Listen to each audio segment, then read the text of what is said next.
Welcome to Abaddon Planet. I'm your host, Joel Abaddon. Thank you for joining me in this never-ending quest to learn how to teach better. Today on episode 127 of the podcast, I'm joined by Dr. Janae Willis, assistant professor in the Department of Higher Education here at the University of Mississippi. Janae is here on Abaddon Planet to share insights from her powerful research, including her award-winning dissertation, "We Got to Think About Our Community as a Collective, a Youth Participatory Action Research Study to Address Rural Black Students' College-Going Culture Experiences." This conversation has been a long time coming, and I'm so grateful to have Janae as a colleague and now as a guest on Abaddon Planet, sharing her important work and what we can learn from it from how to teach, about how to teach better, which is, again, the central purpose of why we're here on Abaddon Planet. I'm thrilled she agreed to bring some of her brilliance to this space. So, without further delay, here's my conversation with Dr. Janae Willis. All right, Janae, welcome to Abaddon Planet. How are you? I'm doing well. How are you today? I'm well. I am doing well. Just excited to finally have this conversation. I know we've been talking about it for a little bit, but before we get too far into it, can you just take a brief opportunity to introduce yourself, and then maybe we'll even get to a little bit into your journey to coming to the University of Mississippi, because I'm excited about that too. Of course. So I am Dr. Janae Willis, pronouns she, her, hers. I'm just completed my first year on the tenure track here at the University of Mississippi. And so I am very much a researcher by trade. Of course, I do love being an assistant professor.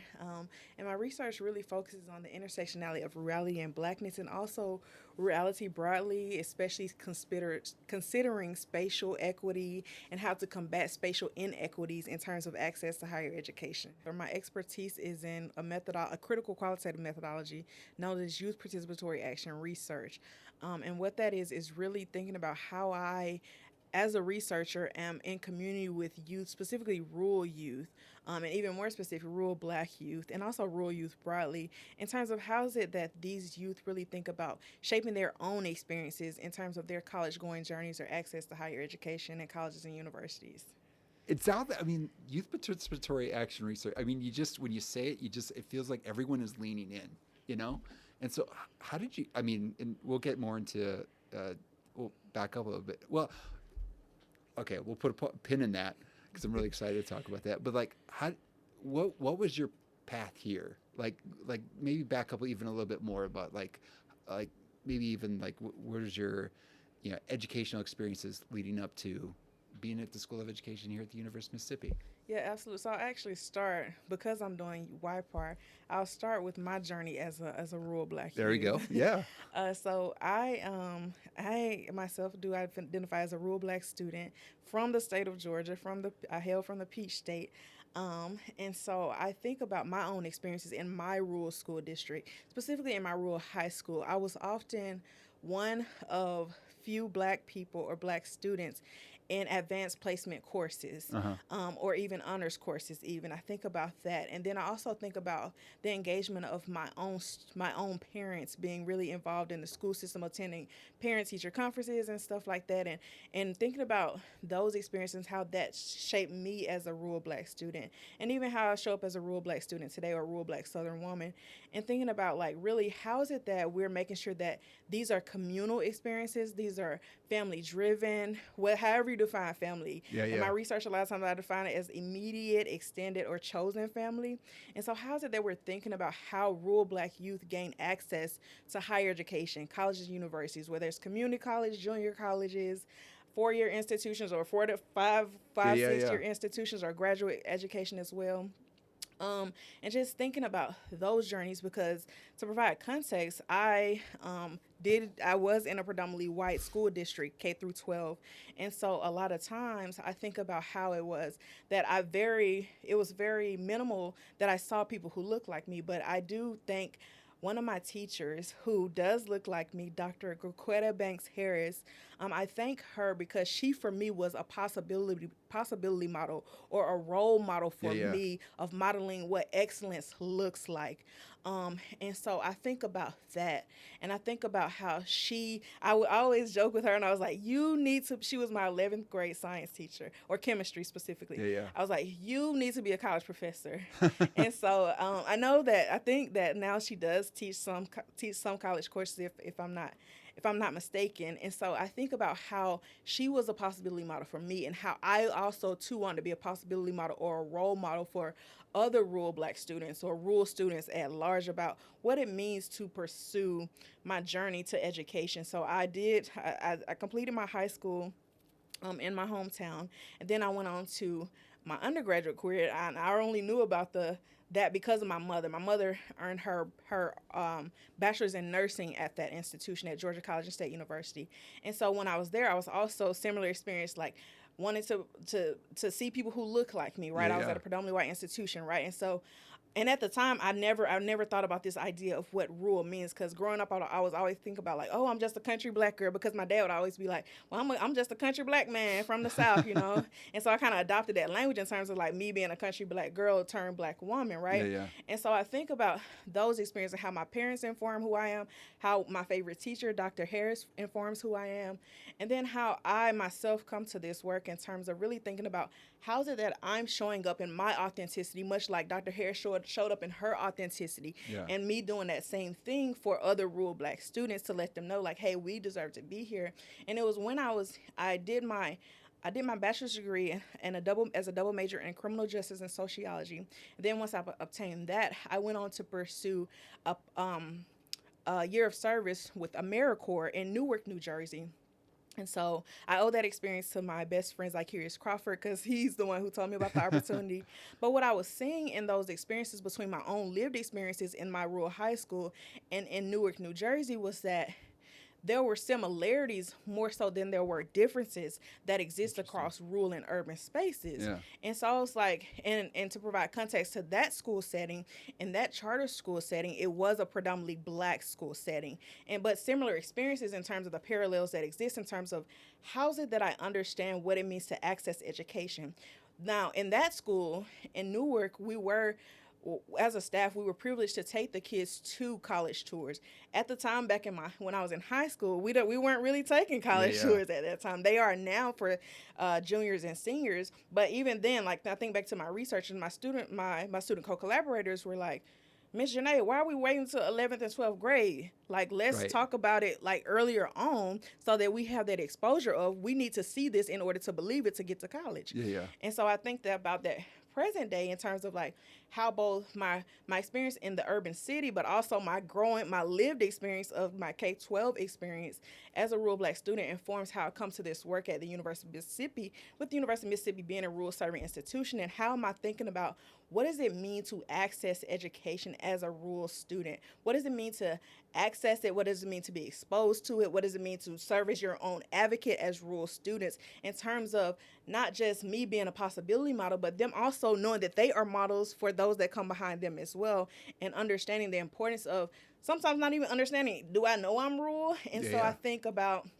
the idea that like I said, I never call myself rural. And so similarly, when I'm doing work or research with youth, I don't always use the term rural, but what I understand is the district itself is defined as rural, Yeah. according to the census. And I also don't always agree with how there is what's considered monolithic definition of what rural is, Yeah. to even tie it to a population count. Like, I don't always agree with that definition, but I understand that it exists, right? Yeah. So that to me brings up the nuances and similarities across language, right?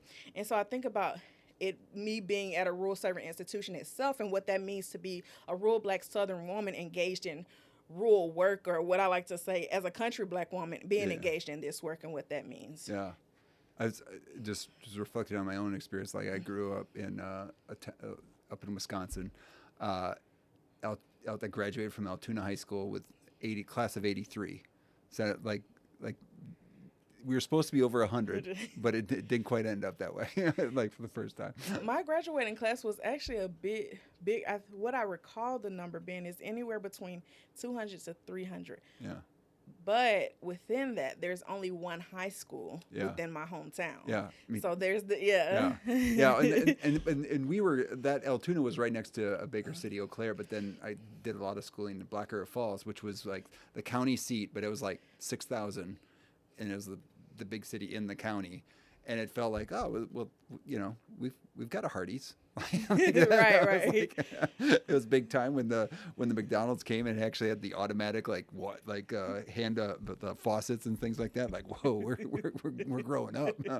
But yeah, but like you're saying, like not putting that label on my, like, oh, I'm in a rural space in Black River Falls versus like, no, I feel like I was living in town. Like there's but like still qualifications might have said like that's a rural experience. And so yeah, like what are, I mean, like, you know, you study this area, like what are some things that when you try to define what rural is, like what how would you define it? Yeah, so when I think about rural, I think about my own lived experience in a lot of ways. Like, and I also think about one of my friend and colleagues' works, Elise Kane, on place-based identity. She talks a lot about this as well, and she's also a rural scholar as well at Georgia Southern University in Statesboro, Georgia. But I think about that, but I also think about how I come to this with my own lived experience, and how does it, so when I think about rural, like I think about, oh, I only have one high school, I only have, and then I also, to provide context, I went to school with the same kids from K through 12 too. And I know that that's not specific necessarily to a rural space or living in the country. But for me, that is my experience, as my own personal experience, how I understand and know rural, right? Mm-hmm. And I think what also helped me understand that I am rural was when I went to pursue my master's in higher and post-secondary education at Teachers College at Columbia University. And Dr. Ty McNamee, who was my advisor in my master's program, he really helped me think about like, oh, like I am rural, because he founded what is called the Rural Coalition Network. And so I think about that experience and how that made me think about, I never saw myself as rural. For me, rural always and still is very much a political term and of sorts. And so I think about that, but then I come to understand that my definition and my perception as rural is through my lens and the way I look at the world and my own worldview. And it's not the same as the next rural Black student or the next rural student. So I think that there's like, and I think it even thinks about me in my teaching with rural youth. It's like, once you really converse with one rural youth, you've only conversed with one rural youth. Now, there are similarities that exist across our experiences as rural youth. And at the same time, there are also very much differences that exist around that. But it's very much important to see rural youth, specifically rural Black youth, as a single individual rather than a number. Yeah. No, yeah, that helps. I mean, and we've had Ty on before to talk about, you know, students' experience and his experiences in Wyoming, and so like, you know, to even just say like rural Wyoming and rural like rural Georgia, and then just the demographic differences and everything is like, yeah, we can't, like, to put that under one umbrella is not, yeah, wouldn't be good. So your dissertation was titled, "We Got to Think About Our Community as a Collective: A Youth Participatory Action Research Study to Address Rural Black Students' College-Going Culture Experiences." And you started talking about youth participatory action research, but then, you know, talking about this work. One, like, you know, do a little research, you find like, hey, this is an award-winning dissertation, and so, which is awesome. I mean, and Ty came on and he talked about his, you know, you won an award for his, but like not only one, but you what, three awards. So just one. It's okay. Let's share it. Like who's recognizing this dissertation? Yeah, so I'm laughing because one of my dissertation committee members, when I received the award at University of Pittsburgh for my dissertation, she was like, "Janae, you kind of set the standard. Like, you out here winning all these awards, you know."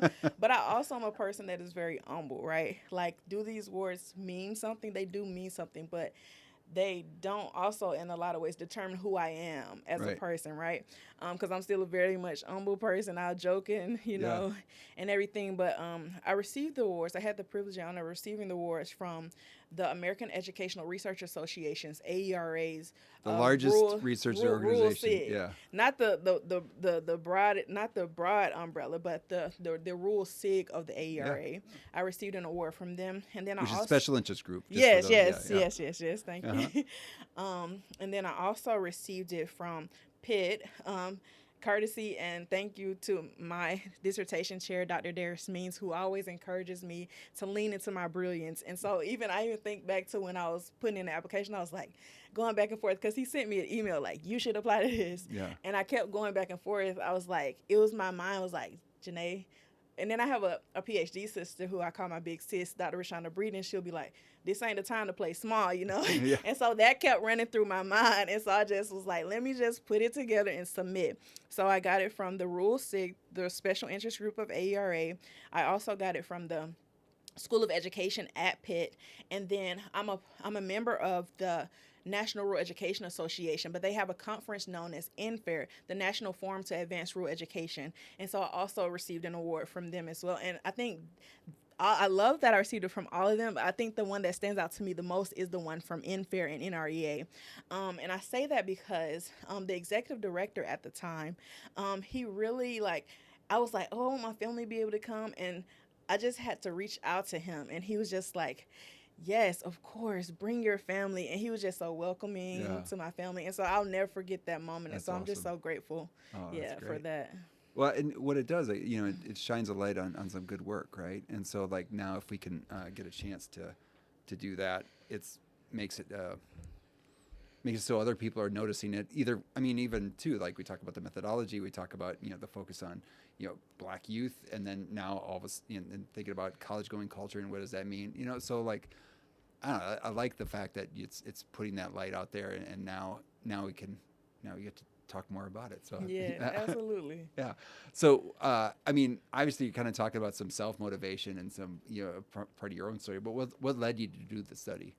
So what really led me to do this study, I like to say our study because it's not just my study. Well, yeah, absolutely. Right. I'm doing it with them, with the rural Black youth, or I did it with the rural Black youth. And so what really led me to YPAR specifically was the introduction that I had to YPAR from Dr. Darius Means. And so I also was a part of writing an article with him on YPAR, right? And what it means to do YPAR and engage in YPAR. And then similarly, I had the honor and privilege as his graduate assistant or graduate research assistant during my time at Pitt to be a part of a PAR study with him, to see it played out.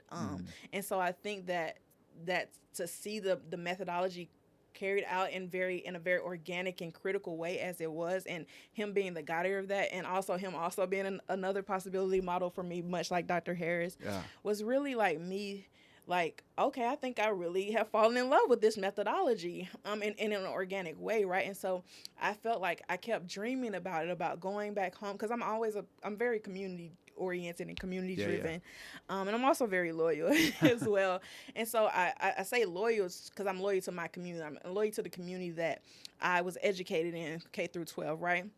And so I kept having this mindset of like, I need to take the knowledge that I have gained from my work with Dr. Darius Means, and just from my work during my graduate career, being surrounded by the Bobettes, which we're all doctors now, we're four beautiful Black women in academia. Nice. And then other scholars that, like my soul sister, Kayla Ballard, as well. And so just thinking about what it means to really be, and also my accountability partner, Karina May, thinking about what it means to be surrounded by so many scholars who are in and navigating academia. And we always talk about, we don't want to have this knowledge and just keep it to ourselves. Right. We want to be able to share it with our community. And so I was like, I kept dreaming about it. I kept praying about it, because I feel like dreams for me are in a lot of ways affirmations. And so that's what led me to reach out to the principal of my high school and be like, hey, is it possible that I come and do my district? And what helped was the principal also has a doctorate and had also done a dissertation. So had the understanding of what it means to do research, right? Nice. And so I think that was helpful. And so I think that just led me to like, hey, and I reached out a year in advance to, because I have to. You got to plan ahead. Right, Yeah. right. You got to plan Yeah. ahead. And so I think that dream, and then that dream turned reality, and then the introduction of Y-PAR and PAR by my dissertation chair, Dr. Means, was really helpful and instrumental as to why I chose to conduct a Y-PAR study. I want to ask you about that because, like, I'm assuming, like, I didn't have uh, anyone in my life that did a doctorate, like other my professors, but they didn't talk about their work. But then you hear about, you think about like, well, what might a study look like? And it's probably, a lot of tables and, maybe surveys and stuff like. And then when they said like, no, here's this methodology, here's this, where you get to work with people, and it is a collaborative working together, and it's like, does it? I mean, for me, when I heard, it was like when I heard about teaching math for social justice, like using your Rico Gutstein was in the classroom, using it as like his lab, and he would have his students come present with him, and it was like, oh, the possibilities like are amazing for what I could do to get this degree, right? That I thought there was only so many, like a narrow amount of ways to get it done, and now all of a sudden it's like, whoa, I could do that. Like, was that when you first took that class, or learned about the research from your professor? Like, was it like kind of like that same experience? It was like being guided by this, under his leadership and his support, like through my graduate research assistantship, was very, very helpful for me, because I think, to me also, what it also for me did was expose me to this thing, right? And I think that's a lot of things what I think about when doing work in rural communities, or with rural communities, with and for rural communities, is the first thing. And I think about this too. I would do a disservice if I didn't get a shout out to my godmommy. My godmommy, she is also an educator as well. She's now retired, but she also was able to come to the conference in Fair in Tennessee. And I think that the way that she was able to like help me think about how it is that I come to this work. And so similar to like this mind blown, like, oh my gosh, all the dots are kind of connecting for me. That's kind of what that experience of being led by Dr. Means did for me. It's like, oh, I really like this. And I know that because it can involve youth, but it also can involve like adults as well, right? Yeah. And so I often think about, how is it that throughout this research, how am I, whether directly or indirectly, engaging the students' parents, the youth's parents, the co-collaborators' parents, right? And so, albeit they weren't engaged directly, but they were engaged indirectly, and they were engaged indirectly because they did provide, well, directly because they of course provided consent for their children to participate. Yes, they did. And indirectly because I'm very old school, so I thought about, how can I say a thank you to the parents for allowing me the opportunity to be in community with their children in the school, right? And so I just did a thank you letter, and that to me, like, one of my co-researchers, her name in the study that she came up with was Melanin, and she was like, Miss, your hand didn't get tired from writing all those letters. And I was like, it wasn't about that. It was about me, this being our work, our heart work, HEART, and what it means to do that. And your parents giving me the privilege to work with you, right? And a lot of the student co-collaborators were like, as soon as my parents saw your name, or they saw that it said 4 Black rural students, they were like, absolutely, kind of thing. And so I think that's the blessing in it all, is just being in spaces that I've been called to, when I need to be there. So so back to your original point, it's like Darius doing that for me helped me set that model for other rural Black students. Yeah. Well, then something about not. My friend Jen Wolf always talks about doing with, right, not doing for, like, not doing on.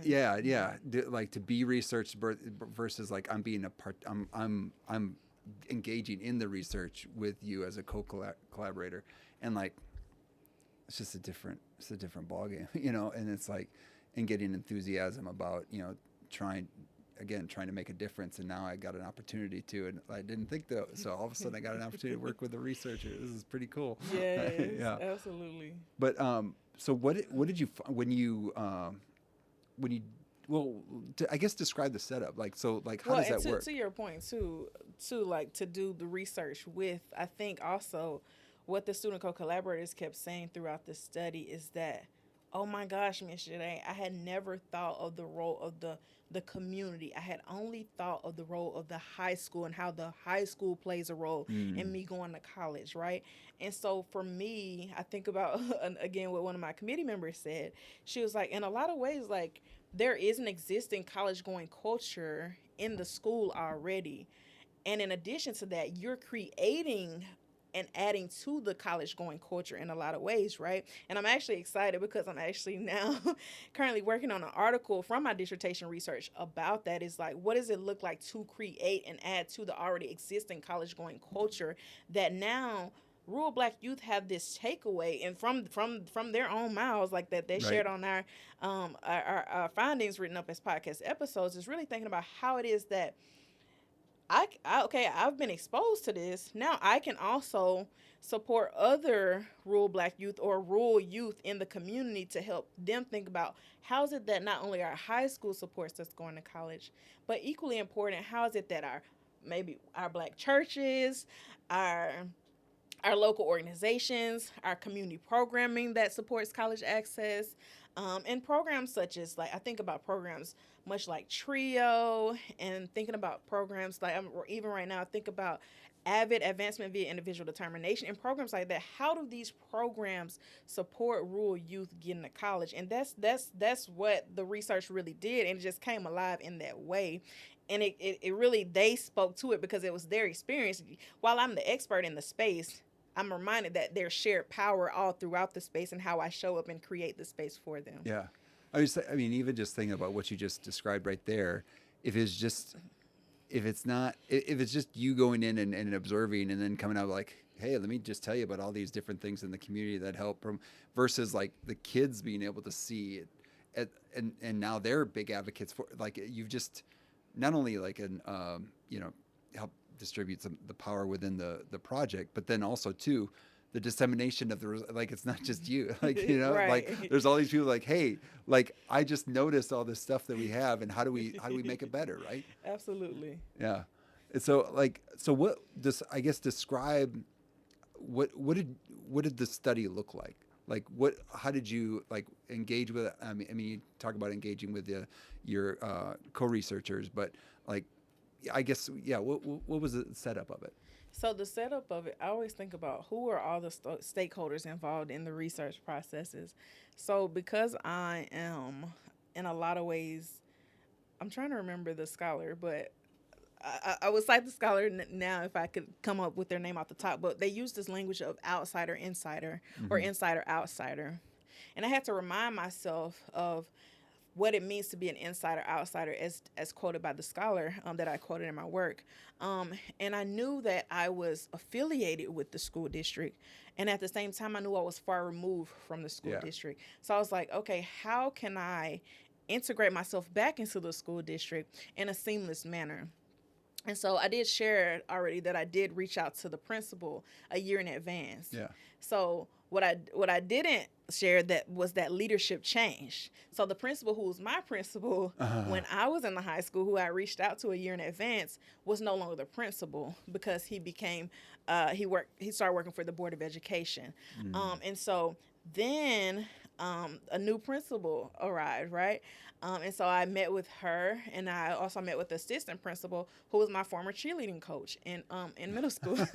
So it's all these moving components of how is it that I'm reintegrating myself into the community, into the high school, but then how is it that I'm doing this in a very organic manner? How is it that I'm doing it in a non-extractive manner? Because that's always in the forefront of my mind. It is with, right. for, by It takes rural black time. youth. Yeah, Yeah. it Yeah. takes time, right? And so I was like, well, let me first meet with the principals. And then from there, meeting with the principals, the principals helped me recruit the students for the study. And then they also helped me set up a meeting with the student co-collaborators that I was interested in participating in the study. And so me doing that introductory meeting was really helpful, because it again allowed me to reintroduce myself to the school district. It also allowed me to, and again, feel like I was at home again. Yeah, yeah. So it's so many full circle moments at the same time that were happening. And so once I got the student co-collaborators who had returned their paperwork signed, wanting to move forward with the research, then we did what is called another introductory meeting. But this introductory meeting was not me introducing myself, but more so introducing the students to what is YPAR, how, like, what is the history of YPAR in terms that they understand. And I think my accountability partner, Karina, she was like, you have to put it in terms that they understand. I know that you know what you're saying, but you're using all this this language from your graduate career. You got to break it down to them. So her and Rashonda, Dr. Breeden, really helped me, like, this is how I need to convey this message to the rural youth, right? Yeah. And so really, I think also a part of me showing up organically too is being able to do check-ins. And I do check-ins. I even do check-ins with my students that I teach here at the university. Yeah. And so I think about those experiences, and I think just checking in with the rural youth every day, saying like, hey, what y'all do this weekend, or how was it, or how was the football game, or, like, how are you doing, kind of things. Because while we know that the conversations are meant to be jovial in that space in a lot of ways, there are also hard conversations, difficult conversations that had to be had, because that's the reality of what's going on in our lives, both personally and professionally, and them navigating their high school careers, right? Getting prepared to go to college. And so I think about what it meant to show up authentically. I think about also what it means to share the Southern dialect, in a way that we're just talking as we talk to our folks every day, right? Yeah. And so I think that was the beauty in the YPAR research, is that I got a chance to really show up fully as me, know. And so that's why I really appreciate that experience. And so were you like just engaging in conversations? Were they like going out and asking questions? Like, I don't know, what did then it look like from there?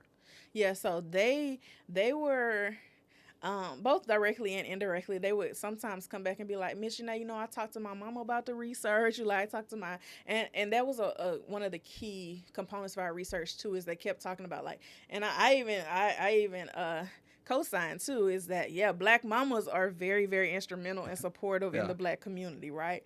And so thinking about what that means in shaping our education. And so they would talk to their parents, their younger siblings, but by nature of our research, the conversations were us having conversations within the high school, which the principals gave me the honor and privilege of meeting with them in a space within the high school. Of course, a confidential meeting space, of course. Yeah. And so that was helpful. But with that too, I think about the conversations that we had. So I designed the study in a way that allowed for us to, I didn't use the language of focus groups with the youth, but we engaged in focus group discussions. We engaged in, because they were involved in all aspects of the research processes, we did data collection meetings, data analysis meetings as well. And so though having all of those meetings was super helpful to building our rapport throughout the research processes. And it helped us be happy together, sad, laugh, mad, whatever we needed to be in that moment was the space that not only I created, but that they themselves created, which is what it was more so about, is how are they themselves as rural Black youth creating this space to really think about how is it that the community, our broader community, supports us in going to college. Yeah, that's. And so then the end result was a series of podcast episodes, is it? So the end result that they came up with, so the goal of YPAR is to facilitate an action plan and implement an action plan. So it's like one also what YPAR largely exists is photo voice. Mm-hmm. And so photo voice is really like this arts-based method in which or design where you capture images of your own experiences. And so I came up with and developed the prompts of two prompts in which they use to capture images. The first one was who and what in your rural community supports your access to college and why. And the second was what are you resisting or refusing in your pursuit of college? Ah. And so to me, what that got at was the asset based perspective, Mm-hmm. but it also got at the let's push back against this deficit, right? Like we know that we have to navigate the systems of oppression, be it classism, racism, anti black racism specifically, elitism, whatever it is, white supremacy. We have to navigate all these things to go to college. So let's talk about the both and in terms of like, yes, all these great things are happening in my community. In terms of how I think about the role of my community in supporting me going to college, but then also let's talk about the real. Let's also talk about what I have to navigate to get there as Yeah, well. yeah, yeah. I wonder, like, I mean, again, we had Ty on before. Like, have you? I mean, you did studies. You're trying to come up with experience. Like, did you have anything that you're like, hey, wow, there's even though we looked at different places with different people, like we're still finding some similarities and things. I don't know. Did you find anything like you leading into talking about your findings, but like what any overlap with that with between what Ty found and what you found? With what Ty found and what I Uh found? huh. That's a good question. I know Sorry, that that. was a curveball. Yeah, no, no, it's fine. It's a good question. That's a good question for me to sit with because I never thought about. I know me and Ty write together, but I never thought about how does our work overlap. I know we both focus on rural. I know mine is more so focused on rural and black students, and his more so focused on rural and queer students. Um, and I'm thinking about that. I'm gonna have to sit with that. I Yeah. think that it overlaps in the way that we think about how each of our identities are not just single identities that we Right. in terms of how we navigate the world as Mm-hmm. rural black students, as rural queer students. It's really thinking about how do these identities coexist in terms of how it is that we navigate the world, whether that be navigate the healthcare system, navigate access to Right. education, navigate just access to and exposure to whatever that is, Yeah. Yeah. whatever the idea or Uh is. huh. So yeah, so I would say that's how I would view it overlapping. Yeah. Um, Think about the importance of community, like the community community, emphasis, yeah. like felt like another theme. Um, what? Okay, so now one of the things that they ask at the end of the dissertation is like, well, what's next? Yes. I'm laughing because I very much remember my response to that. I actually remember the committee member that asked me too, which is why it's funny to me. So, and he specifically said, he said, well, so is this it? Is the dissertation it? Is it, or do you or do you feel like there will be more? And to that question, I remember responding, and I'm laughing too because my friends will always say, "Oh my gosh, Janae, you have an impeccable memory," because I defended so long ago. Yeah. At least it feels like now. I've lived in two different places now since then. But to that I responded that I feel like I have been called to do this work, because I am very strong in my faith, in my belief in God. I know that a lot of things that have happened in my life are definitely God ordained. And so I say that to say that in a lot of ways, it's still God ordained in terms of me being at the University of Mississippi and me really thinking about what it means to show up in my role, in my authenticity. And it's not only what my co-researchers that I'm working with currently, Yeah. in the Oxford School District think about, but it's also equally important how is it that my students that I'm teaching on a daily basis are receptive to how I show up, right? And so it's really going back to what you said earlier about that community piece. Yeah. It's Yeah. really about the community. And so I think that's one of the common themes of throughout my life, whether it's my personal life or my professional life. I'm very, very, very sure and very certain about how it is that I think about community, how I show up for community, how I'm in community with others. And so really thinking about, and I think Ty would agree too, in terms of like, and when I think about the Rural Scholars community, we're a small community, Yeah. but we are very communal in terms of how we show up for each other, in terms of how we share resources Yeah. and stuff like that. If one of us winning, we're all winning. That's the same for me and my friends, the Bobettes, Dr. Bobettes now, also for other scholars who I'm connected to as well. Yeah. So I think about this communal piece and how is it that we continue to like have our own families, of course, but also how is it that we create our chosen families, be it in higher education for Yeah. rural scholars and rural students. Yeah. Yeah, it gets me thinking about a number of different things. One, I love seeing, because I'll see Ty at like a conference and see him like he's got this whole crew around him, or they're always cheering for each other on LinkedIn and stuff. And I see you in those groups too as well. But then, like thinking about like and I do like it's my podcast and talk about what we want, like the God focus of it too, and like hearing that, and like I don't know, like I had the similar sort of path too, where I was doing my teaching math as agape and trying to think like, well, what does that look like, and then where the heck can I do this work or continue this work, or what does he have planned for me, and then applying for 28 jobs, and then University of Mississippi pops up, and like, okay, so here I am 14 years later, and like, but then thinking about like, okay, so what does that mean, and what community are you a part of, but then what is the community that has been placed in front of you, and like how do you leverage it, and thinking about the impact that you're having here at the University of Mississippi, and like with your students and the communities that you're working with. And so one, encouraged by that, and thinking like, oh, like living out that purpose, and not some people like they fight against it, like versus like, no, let's go with it here. and what does that mean? And also too, just like the layers and layers and layers of community, and like we've had the little like our little tea time community that you've invited you to be a part of, and like yes, and even I'm seeing like how did. yeah, and you're like in the cross department community that's happening there, and the work that's being happening between you and Dr. Avent, and like there's all sorts of, I don't know, it's just the power of people doing things together. Absolutely. With, and just again, I'm channeling my friend Jen, who over and over again gets me thinking about that. We co-host another podcast, Teaching Math Teaching, but it's, I don't know, just more and more you just hope that people see the power in community and doing things together. Absolutely. Yeah. And I think it's so, to your point too, to just place emphasis on it, it's so important because I feel like we're better. I know it's a cliche statement, but I feel like we're better together. Heck yeah. Because I feel like in a lot of ways, and I often say this to my students that I have the privilege and honor of teaching, is like higher education in a lot of ways exists as silos.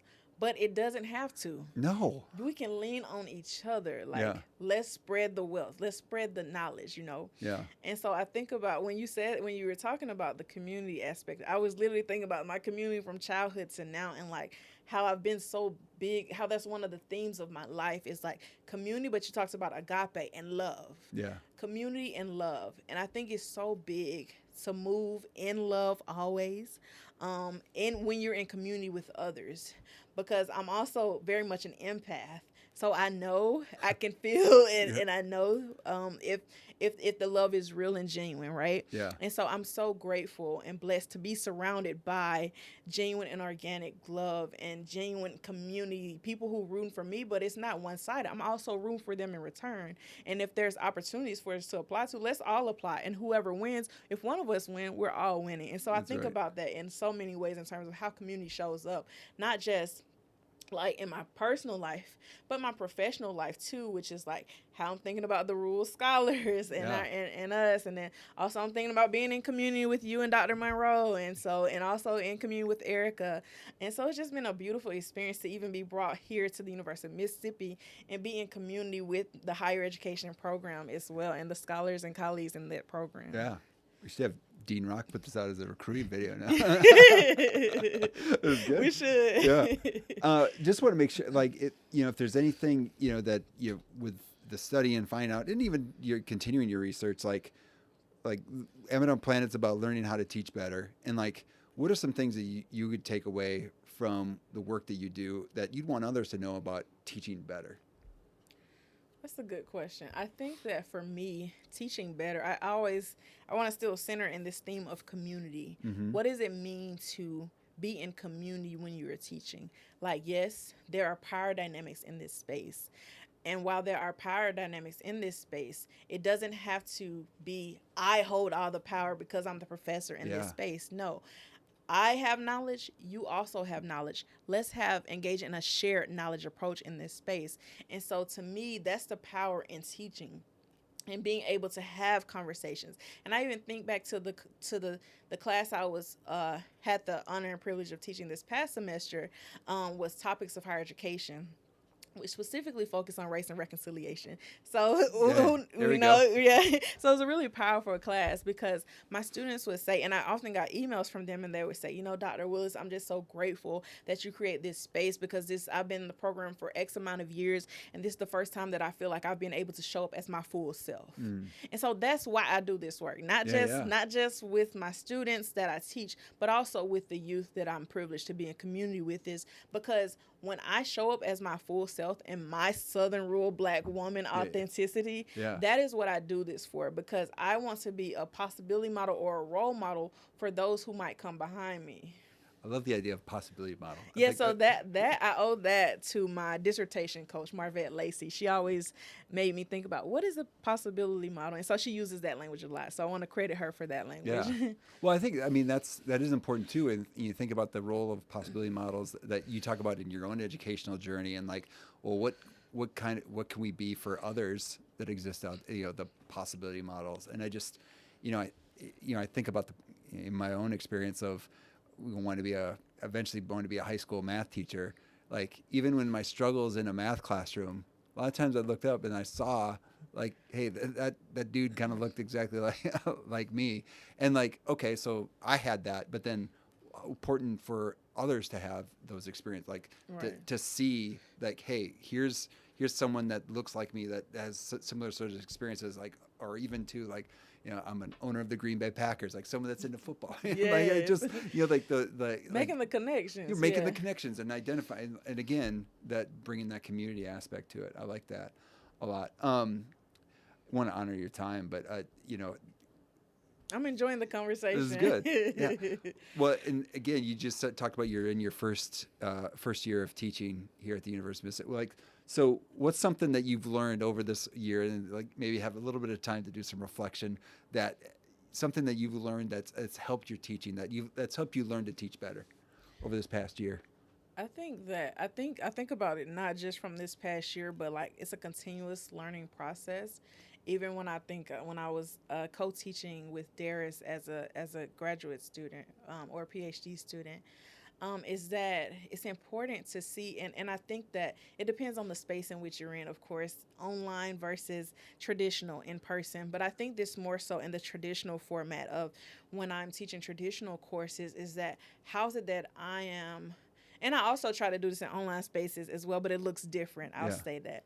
But I think that what I continue to lean into is how is it that I'm making sure that I am seeing this student in the wholeness of who they are as an individual, and that I'm not treating them like a monolith. Yeah. And I say that because I know what it feels like to be treated like a monolith as a rural Black student, Yeah. and I don't want that to be imposed on Right. students that I teach and them in community with, right?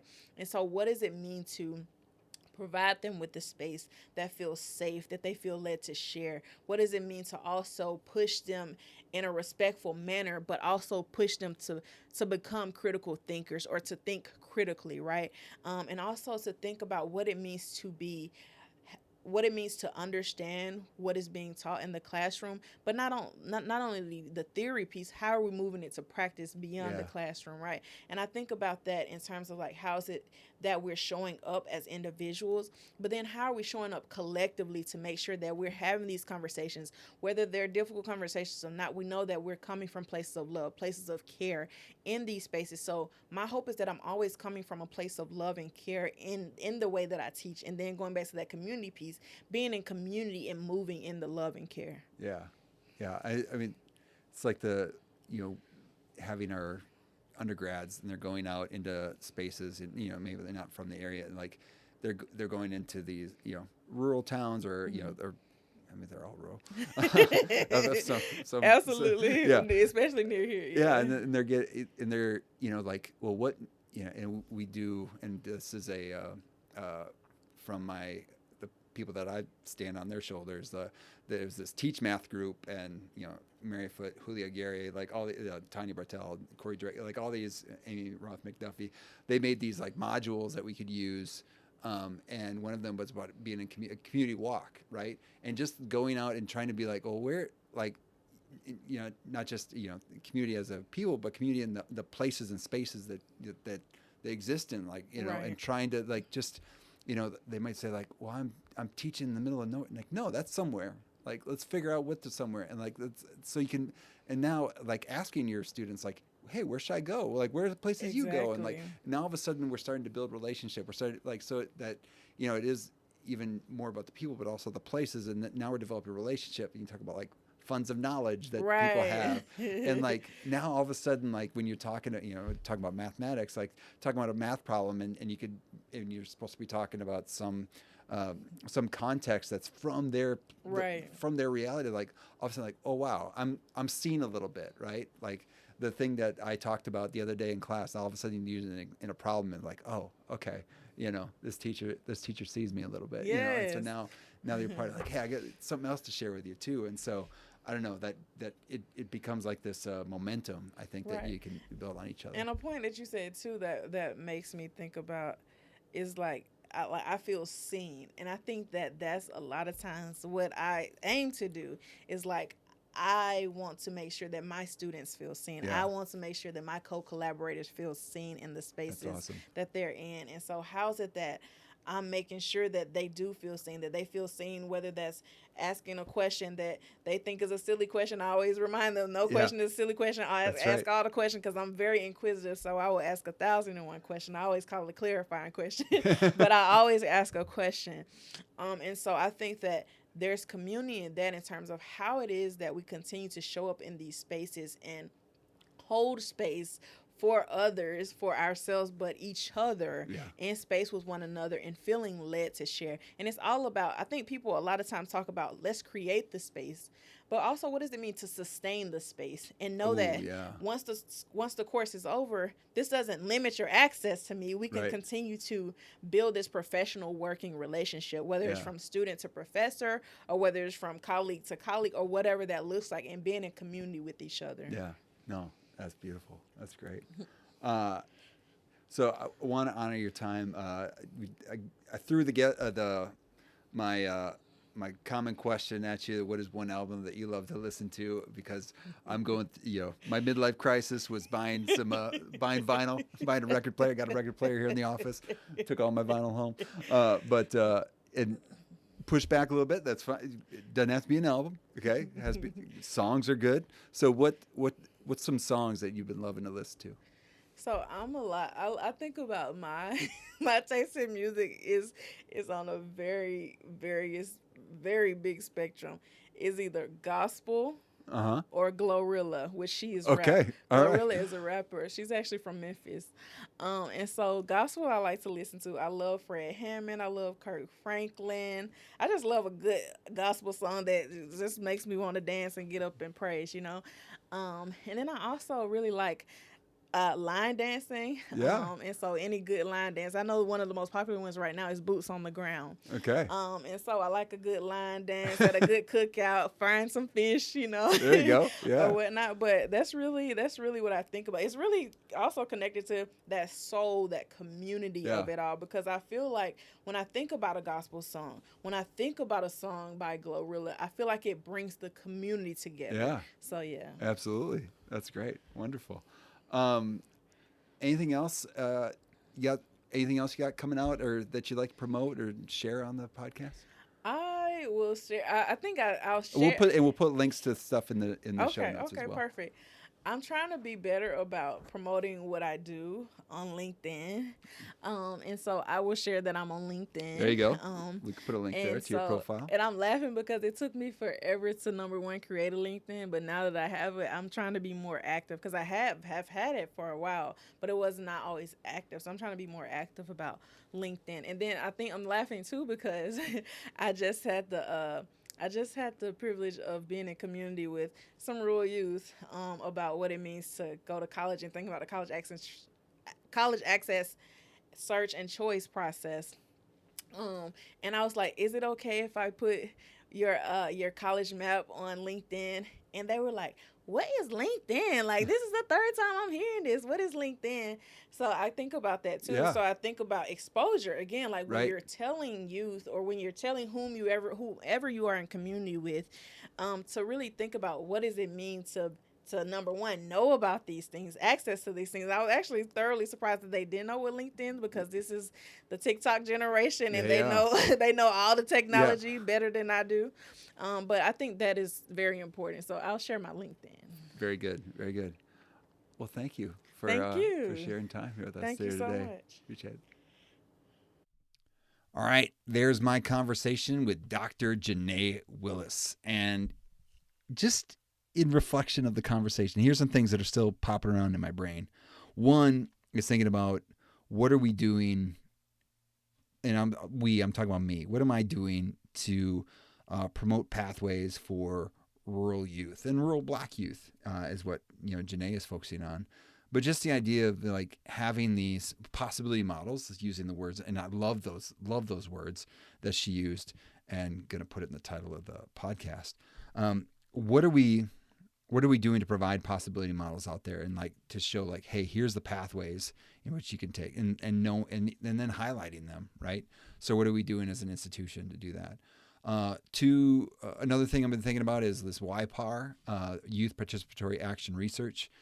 I just love how it's providing agency to those within the research population, right? Not just these participants, but they're active agents in what's happening.